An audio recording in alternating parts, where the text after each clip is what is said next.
The sanction, his name, which literally translates to ray of the sun, hides an intriguing story. Created as Nazirite could not drink alcohol or cut his hair, his life was marked by fights with women, his failed marriage, an unnamed prostitute, and finally his relationship with Delilah, his lover. However, many people wonder how powerful Samson really was.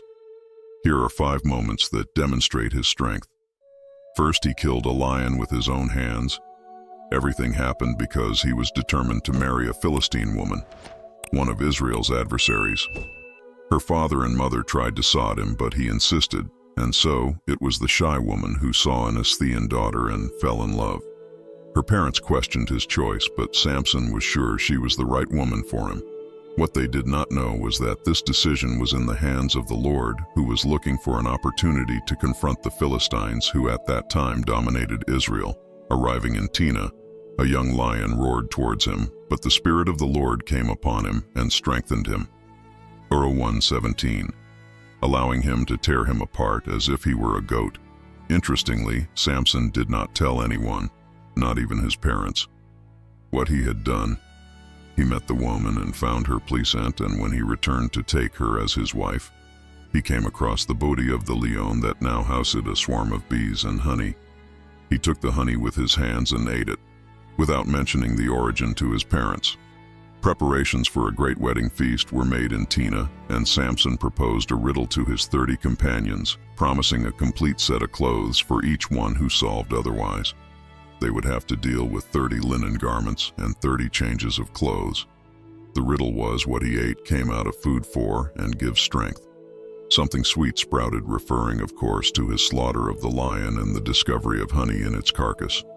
According to Moment, he defeated more than 30 Philistines when the men couldn't guess the answer to the riddle. They persuaded Samson's wife with threats to get the answer from him. Samson's wife threw herself at him, sobbing, "You hate me. You don't really love me. To my parents, so why should I explain it to you?" He replied. She cried during the 7 days of the festival, and finally on the 7th day, he revealed the answer to her because she continued to insist. She in turn explained the riddle to her people before sunset. 7th day. The men of the city told him. Judges, chapter 14, verse 19.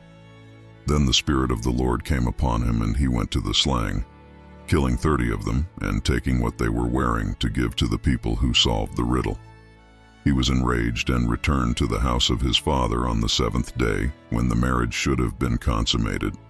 He returned home. His wife was given to his companion, the best man at the wedding. 3rd time, he captured 150 pairs of foxes.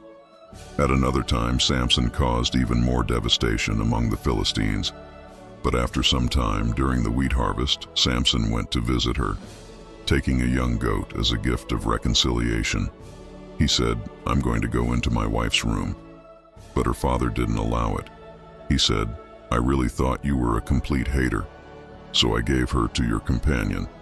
Her younger sister is not prettier than her. Please take her as your wife instead." Samson replied this time, "I will be innocent towards the Philistines when they cause harm." Then Samson captured 300 foxes, put torches between the tails of the foxes, lit in flame, and released it on the Philistines' plantations, burning piles of fish, plantations and vineyards. The Philistines discovered the cruel and devastating cause and retaliated by burning Samson's wife and his father. But the violence generates more violence, and when the Philistines marched after him, the men of Judah, seeking self-preservation, agreed to tie Samson with ropes in hand, him over to the enemy. Samson agreed to this as long as his own people did not try to kill him. They had become vassals, preferring to betray themselves with patriots and remain loyal to their oppressors, instead of siding with Samson and freeing themselves. Judges, chapter 15, verse 14 to 17. When he got the law, the Philistines came running to meet him, shouting, "The Spirit of the Lord came mightily upon him, and the ropes that bound his arms fell apart like burnt linen, and his fetters fell from his hands." Samson found a fresh donkey's jaw and stretched it out and killed 1,000 men with it. Then Samson said, "With the jaw of an ass he slaughtered men." From speaking, he released the jaw from his hand and gave the name of that place, Hamateh-Law, Mount of the Jaw, to a play on words. In Judges, chapter 15, verse 16, as if he said with the jaw of an ass, I attacked the attackers. Someone. You may wonder why the Lord granted such a great victory with such an unlikely weapon. Samson was forbidden to touch anything unclean, and the jaw was unquestionably unclean, being part of a dead animal. But the weapon in common made it clear that the victory was supernaturally granted by God through unlikely means. Fifth moment. He carried the city gates for nearly 40 miles near the end of his journey. The city's citizens believed they had finally captured their adversary. But at the midnight, Samson got up and carried the city gates along with the 2 columns to the top of the hill. Facing Hebron, a distance of almost 40 miles later, Samson fell in love with Delilah, a Philistine woman. When this was discovered, the Philistine lords offered a great reward to her if she could discover the secret of his great strength on her first try. Samson said that he would become weak if he were tied with 7 new bowstrings. She then tied him with 7 new strings, insinuating that the Philistines were about to attack him, but Samson broke the ropes as if they were just a thread of wool. Sixth moment, he destroyed the dragon temple and killed 3,000 people. Delilah followed Samson's advice in the second attempt, narrating the new agreements and warning that the Philistines were about to kill him. However, once again, Samson broke his bonds as if they were just threads still playing with fire. Samson told Delilah that if she would take down the 7 locks of her hair and tie them in the web of the loom, he would be defenseless. He left with the doorpost and the web after she woke him with the warning that the Philistines were about to capture. Finally, Samson relented and revealed the secret of his strength to Delilah. Although her hair was not the source of her power, it was an external manifestation of his status as a Nazirite, of his separation to God was his relationship with God, and not his hair, that made him strong. However, if he lost his hair, he would become powerless. Delilah realized that she had discovered his secret and summoned the Philistines while he slept on his lap. One of his shaved his head and his strength left him. He observes that Delilah's bond proved to be stronger than Samson's heart, and what 1,000 Philistines were unable to do was accomplished by the seductive influence of a single woman. When Samson woke up, he tried summoning his strength without knowing that the Lord had moved away from him. The Philistines arrived, Samson, and imprisoned him in the house, forcing love grains. This triple degradation was described as the captivity of sin, tied blind and yet grinding his hair. It gradually began to grow again when the Philistine lords performed a great sacrifice in honor of their god. Dagon brought Samson as an example of what their God had done for them. Those present, including the Philistines and Samson, perished under the rubble of the temple of Dagon, thus ending his remarkable journey. Samson was killed in his death. He killed more people than in his life, according to the sad account, with the Spirit of God upon him. Samson was a powerful man, endowed with supernatural strength, according to the story. He was also very intelligent and possessed an unusual sense of humor, although he had almost limited potential to save his people from the Philistines. His story ends in an unnecessary tragedy. His fatal companions were disobedience, defeat, misfortune, and destruction. Despite having the Spirit of the Lord upon him, his sexual desires controlled his life. He was courageous before men, but weak before women. Women, the story of Samson, and teaches us many important lessons despite being born with incredible potential. Samson lost his life because of sin. The lesson for us is that the more we allow the glamour and attraction of sin to influence us, the more blind we become to this.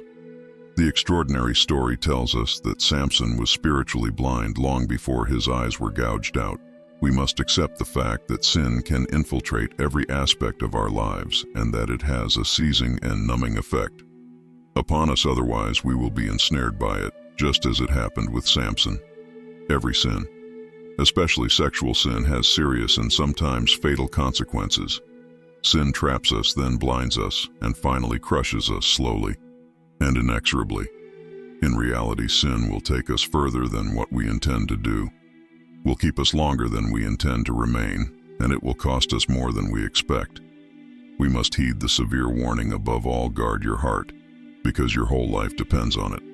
Samson also proves to be a vengeful person who resented when things didn't go the way he wanted, but revealing are his references to, "I have the right to take revenge," a mentality that was also that of the Philistines and strangely similar to today's worldview, which contradicts the teachings of Christ.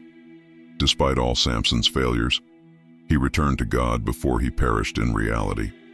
Samson's death significantly hindered the oppressive actions of the Philistines. Samson's destruction of the Temple of Gold played a significant role by the hands of Samuel and the children of Israel about 100 years later. 1 Samuel, chapter 7, verse 7 and 14. When the Philistine rulers heard that Israel had gathered for mass, they mobilized their army and advanced. The Israelites were deeply frightened to learn that the Philistines had gathered. As they approached, they begged Samuel not to stop, begging the Lord our God to save us from the Philistines. Then Samuel took a little lamb and offered it to the Lord as a burnt offering. He begged the Lord to help Israel, and the Lord answered. While Samuel offered the burnt offering, the Philistines arrived to attack Israel. But the Lord spoke with a powerful and thundering voice from heaven, and the Philistines were confused. Confusion took over. The Philistines and the Israelites defeated them.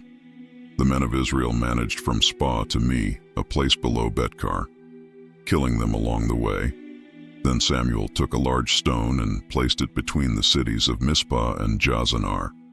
He called it Ebenezer, which means stone of help for. He said, "So far the Lord has helped us." So the Philistines were subdued and did not invade Israel again for some time throughout Samuel's lifetime of the territory that the Philistines had taken, and there was peace between Israel and the Amorites. In those days, in the end, God saw Samson as a man of faith, which is demonstrated by the fact that he is listed in the Hall of Heroes of Faith. When we read the names in the Hall of the Heroes of Faith, we discovered that no one was perfect. Samson was the strongest man who ever lived, but his strength came from God. More importantly, Samson allowed God to use him. James chapter 4, verse 8 in the Amplified Version of the Bible says, "It comes close to God with contrite hearts, and he will draw near to you. Wash your hands, sinners, and purify your hearts, you who have divided minds." He is willing to meet us right where we are and take us wherever he wants, if he allows it. Don't forget to subscribe to the channel, activate the notification bell, and leave your blessing in the comments. May God bless your life.